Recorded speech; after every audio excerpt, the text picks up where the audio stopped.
Dr. Esther Dasari is the Director of Psychometric Assessment at the University of Minnesota Medical School. She has trained over 50 medical students in item writing and along with them. She is currently producing a bank of 10,000 preclinical sciences, high validity items. She has taught science and science methods for kindergarten to graduate school. Welcome, madam. Mhm. Over to you. Thank you, sir, and thank you, dear assessment friends across the world. And I am so happy to be here. As you know, writing assessments in the basic sciences can be time-consuming and an onerous task. Often it can cost hundreds of dollars an item, and creating an item can take years. Creating an item bank can take years.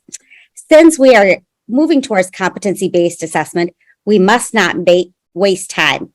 Today, I will present an innovative project that demonstrates that fourth-year medical students can act as co-experts, overcome the challenges of assessment in the basic sciences, and write medical school test questions. I'm Esther Dale from the University of Minnesota, and my colleagues on this project include Dr. Claudia Violato, Dr. Kevin Diebel, Bethany Schoengert, PhD candidate and curator of the item bank, who focus us on continuous quality improvement and content management, and most importantly, 64 fourth-year medical students. Today, I will share a demonstration project using co-creation with an assessment to build a bank of 10,000 multiple choice questions. As a result of this presentation, you will be able to do the following: describe design elements and staff involvement, which facilitates student involvement in generating and modifying basic science content for assessment. 2, explain the value of the student perspective in the basic science assessment.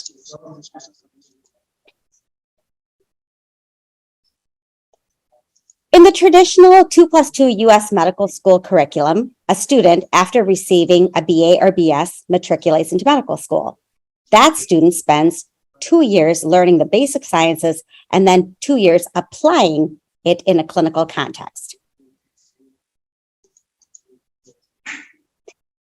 Medical school assessment is difficult, but it is our responsibility to address these difficulties. Why? Assessment in medical school is high stakes, difficult, and often understood, but medicine itself is high stakes. These are jobs with responsibility and implication for society. Therefore, it is our responsibility as educators to address validity, reliability, and authenticity in medical school assessments. First and foremost, lack of alignment is the major student complaint. While all faculty technically agree that curriculum and instruction and assessment should be aligned, putting this into practice is often difficult. Sometimes students cannot see the connection between the course material and the multiple choice test items. Why?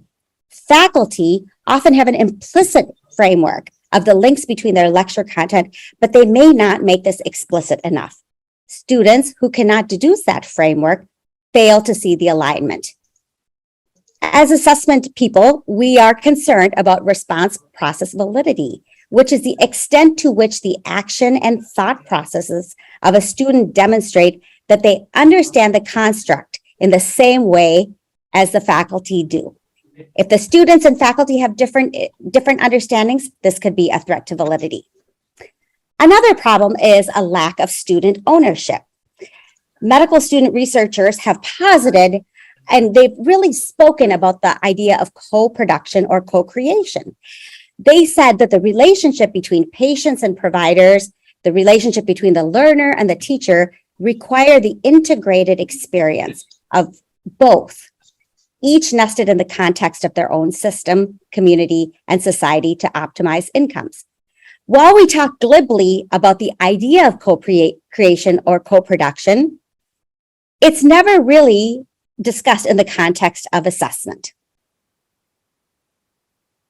In the guide created by the Association for Medical Education in Europe, Learner Involvement in the Co-Creation of Teaching and Learning, we learned about the benefits as well as the potential challenges and barriers to implementation. This project has had a laser focus on those challenges and has chosen to look to consider and address each of these challenges. A third curricular challenge is the lack of clinical relevance. Students want more and more questions integrating basic science and clinical science content. And basic science faculty try to present clinically relevant content and to test students on that, but sometimes they may not know how or require support from their clinical counterparts. Fourthly, the presence of poorly constructed items is rampant. And poorly constructed items with incomplete stems or unclear stems, distractors that are implausible or non-parallel or full of regionalisms, humor, irrelevant content are sources of construct irrelevance. Finally, faculty simply cannot keep up with the demand for student items. As we know, an assessment is reliable if it measures the same thing reliably, consistently, and reproducibly. Sometimes several items are needed to measure competence, and multiple items are required to provide adequate coverage. Teachers need enough items to measure competence. But as we know, test items are labor-intensive for faculty. In addition, students want to debrief and learn from answers to a scored assessment, which requires faculty to continuously create new items.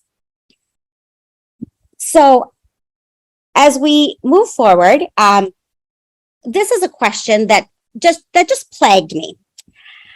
I said, as a person who comes from curriculum also, I said, what is the basic medical school curriculum? Is there a national curriculum? Is there an international curriculum? As we know, and as we have experienced through our accreditation process by LCME, faculty determine the curriculum within the institution. For us, we try to look at this with fresh eyes. And we started to look at 3 different resources that could be helpful. Number one, we looked at the USMLE content outline. Second, we looked at our own course, learning our own course objectives within our syllabi. Finally, we looked to the Aquifer Sciences, which has a curriculum database, and that ended up being an amazing, amazing resource for us. So using these 3 resources, we created a table of specifications. What is a table of specifications? A table of specifications is constructed as a table that includes key information to help teachers align the learning objectives that represent the content and cognitive levels intended for students to achieve with the class time spent and the number of test items. The table of specifications is useful when students ask these questions. Will this be on the test? How difficult will the items be? Will this test be fair? It's useful when faculty ask themselves, what do my students actually need to know? Did I teach the right content? Is my test fair? Creating a table of specifications or the test blueprint addresses each and every one of these items. After the design process, we were ready to start writing.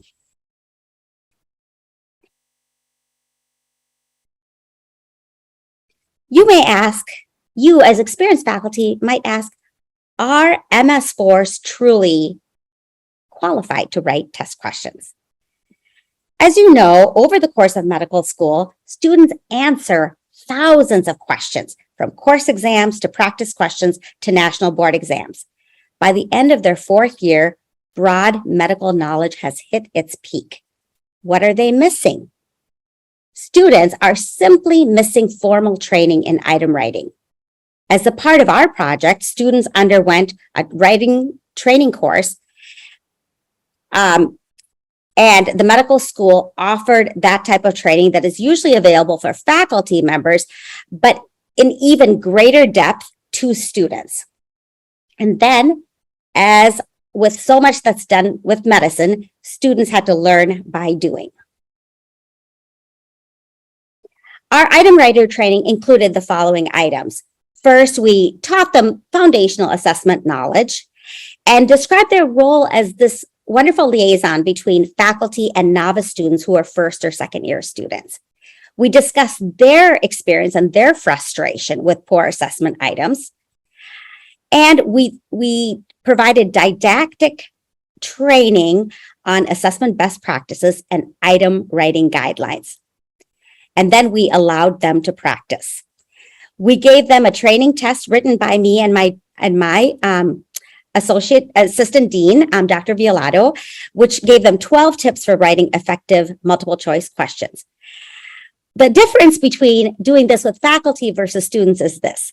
With students, we can actually require it. It is not a suggestion, it's a requirement. And unless students have completed and have met all of the guidelines, they would be required to revise their questions. We provided several important tools for students, including the item writer training. We created a multiple choice item template using Qualtrics. And that was an amazing tool that helped us manage this mass content of items that were tagged in many different ways, and I will show you a few of those tags. We also provided thorough feedback on the first 5 items and nurtured the students as they went along. Finally, we provided quality improvement throughout the entire process. So one of the innovations that we really did was robust item tagging in the bank. As you know, faculty can write wonderful items, but the one thing that's missing is the metadata. So let's say they are on medical leave or they're on vacation and somebody else takes over. Sometimes it is hard to get into the heads of faculty and understand exactly what they were thinking, why they wrote the questions they did, why they wrote the distractors they did, and what the rationales actually mean. So with our students, every time they wrote a question, we required them to do some tags. We had them tag the presenting problem and link that with the presenting problems that we require at our medical school: system, discipline, year, cognitive level, including knowledge, comprehension, and application, and finally, core concept. This was derived from the work of Aquifer Sciences, in which each basic science was broken down into 10 or so core concepts. So when students wrote a question, we made sure that they linked it to either 1 or 2 core concepts, kind of a cross-cutting concept across the discipline. Here's a quick example of the MS4 writer's thought process. And I'd like you to let me know if you're impressed with how students think about these questions. I like to use the Aquifer learning Can you hear objectives this? as a jumping off place to write questions. So for example, one of the learning objectives is choose an appropriate diagnostic test for a male presenting with sudden onset scrotal pain. So this is talking about testicular torsion, but included in this learning objective is knowing what testicular torsion is, knowing how it presents, what physical exam signs might you see, what demographic is most at risk, how would you treat it, what diagnostic tests would you use to work it up, what are other differential diagnoses you're considering, and what would point you towards and away from that. And within each of those topics, there are going to be knowledge and comprehension and application level questions that you can ask. And so it's very easy to expand a set of questions from a single learning objective. Okay, madam. Our session time is over. Okay, all right, Nice thank you. presentation. You have completed almost in 15 minutes. Oh, thank you. Till now, we didn't receive any question from. Everything is okay for all audience, I think. All right, wonderful. Just, can you brief about MS4 qualified to write questions once again? Yes. These are usually students who are high-performing students who have chosen. They have managed to match in surgery, ophthalmology, great students, urology, and many of these students really took a great deal of ownership, and they really created the bank. And they came in with the notion of, almost like older siblings. They just wanted to make medical school better for the students that came after them. Now we have students rubric-guided self-assessment practices by our Dean, Dr. Muhammad S. Al-Khatiri. Over to you, sir. Your mic is in mute. Thank In you full very screen, you much. can present. Thank you very much. Can you see the slides? Yes, you can Okay. proceed in full screen. Okay, very good. So thank you very much. I'd like to thank the Summit Committee. And special thanks to Dr. Wajid for the kind invitation. As you said, my presentation will be about students' rubric-guided self-assessment practices. And I have a story to share with you, and it's a real one. So for a while now, I've been teaching in the health cluster at the university. We have 4 clusters. One of them is the health cluster. And I mainly teach 2 courses for the first year students, as well as 2 other courses for the PhD students. Those students are within 5 top % of students at the university who actually get accepted to the university. So they are very smart, they are very committed, and just it's a blessing to work with them.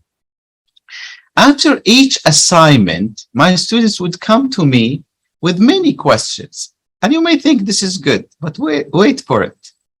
Their questions are usually about their grades. And their questions suggested a focus on grades, not learning. For example, they may ask why other groups received higher grades.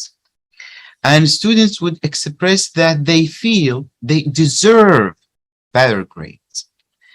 Although I'm committed to provide my students with timely written feedback, they ask questions about grades, but no questions concerning the feedback.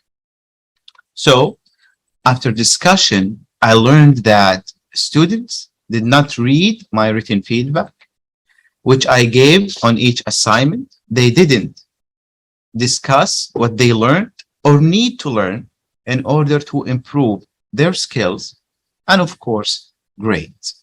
So for me, that was a problem. So I decided to take action. I decided to give them the opportunity to grade their own work using a rubric. The purpose of my change to practice is to experiment and observe the change in students' behaviors concerning feedback, grades, and learning. So that's part 1 of the story. We'll come back to it, but I'd like to address one very fundamental question. That is, what is assessment? In higher education, we may answer this question in many ways. One way is to present, for example, or to address this through the assessment cycle. So for each faculty member, they need knowledge, understanding, and skills in assessment and evaluation of teaching and learning in higher education. Everything starts with the vision. So they need to know and understand the institution's vision, policies concerning assessment. They need to learn about how to design curriculum and assessment, learning outcomes. What do we assess? Values, knowledge, skills, etc. Also, how to construct a valid and reliable assessment. The conducting of assessment research shows that the timing of the day may affect the results of assessment. The gender of the teacher may affect the way that a student perceived assessment. Grading and feedback. For example, A+, B+, these are not good examples of feedback. Feedback must be meaningful. How to analyze the results. And finally, how to make a decision based on these results. So this is one way to answer the question, what is assessment? There is another way, which I believe is simple. Assessment is a daily practice that everyone does. Students, professors, parents, etc. let's think about shopping. When we go shopping, actually first we decide on the items that we would like to buy or purchase, right? So after that, we decide on the budget, for example, how much we are willing to spend on each item. And finally, we make a decision if we are able to buy this item or not. This is exactly what we mean by assessment. So first, we measure. So it means that we give a score. For example, John gave or got 1 out of 5. It means nothing. I mean, what does that mean, 1 out of 5? Assessment is to estimate the value, the diagnosis. So John's score is weak, for example. And finally, the results of assessment, the evaluation, to make a decision. So for example, for John, we may ask him to take the test again or to re-explain the lesson to him. So we measure, assess, and evaluate. When we think about exams and assignments, are these tiny part of measurement. So exams are not assessment.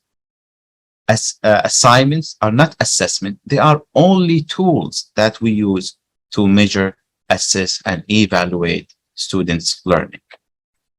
Again, what is assessment? I'd like to present you with some assessment concepts associated with learning.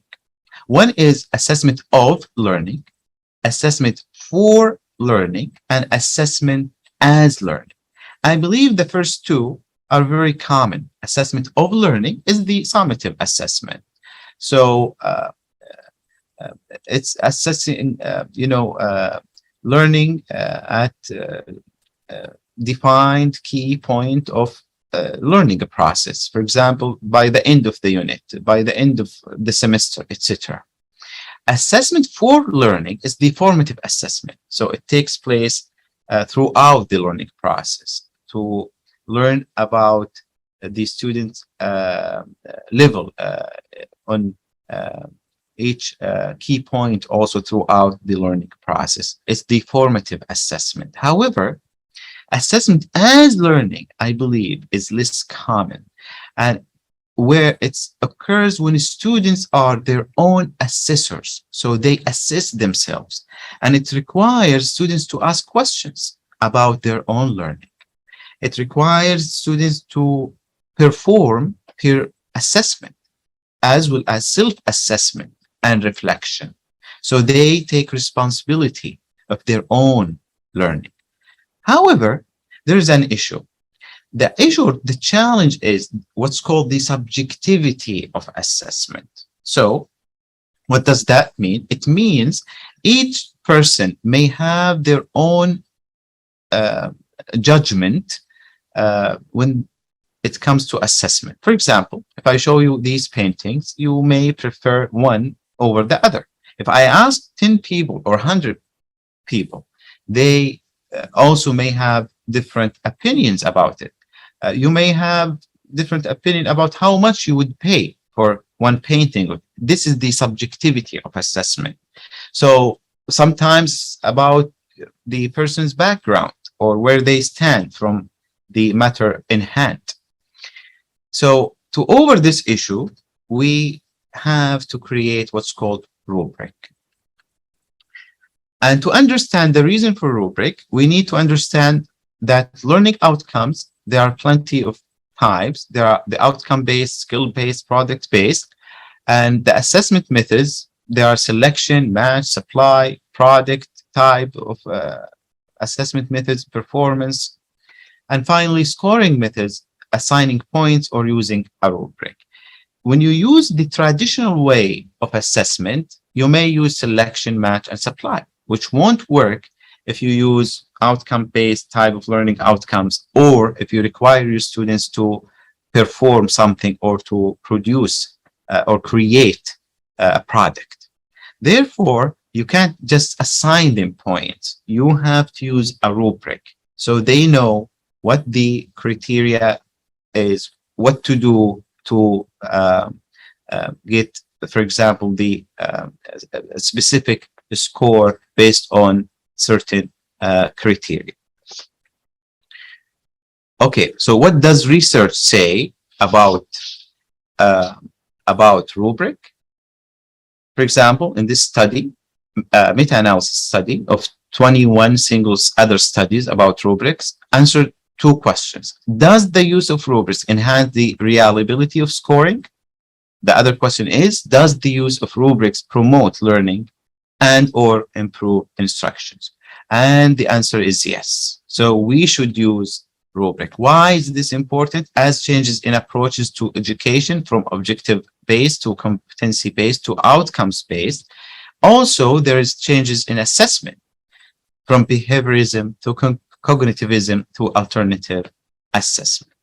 There are plenty strategies of alternative assessment that professors may utilize and use in order to provide their students with the experience they deserve. Let's come back to our story. What happened? So I wondered how the activity of self-assessing their own work would encourage them to carefully read, think about, and evaluate the written feedback I already provided. Also, I wanted to see how students' self-assessment would be in comparison to my assessment of their learning. And here are the results. Before using this strategy, students utilizing rubrics to complete their own assessment was as low as 25% only. And after using the strategy, the percentage is at 90% of students now utilize the rubric. So in the past, they didn't look into the rubric. They go to directly to solving or completing the assignment without reading the rubric. Also utilizing written feedback. After the strategy, 90% of students read the written feedback, while in the past, only 10% of them read the feedback. Now they discuss their own learning after using this strategy with them. Also, it was for them, it was the first time ever they utilized rubric-guided self-assessment strategy, or they used such strategy. Finally, the satisfaction with the final grade was higher after using such a strategy. So the outcomes, some intended outcomes, that students read, discussed, and evaluated the written feedback. Students thought about learning, what they did, what could do, what will do, and what they need to be able to do. Students self-regulated learning and critically assessed work. Finally, students became satisfied with their own grades. There are some unexpected outcomes that I just learned about, that students gave lower scores comparing to the scores I gave. And that was, I was surprised. Most of students read the written feedback for the first time.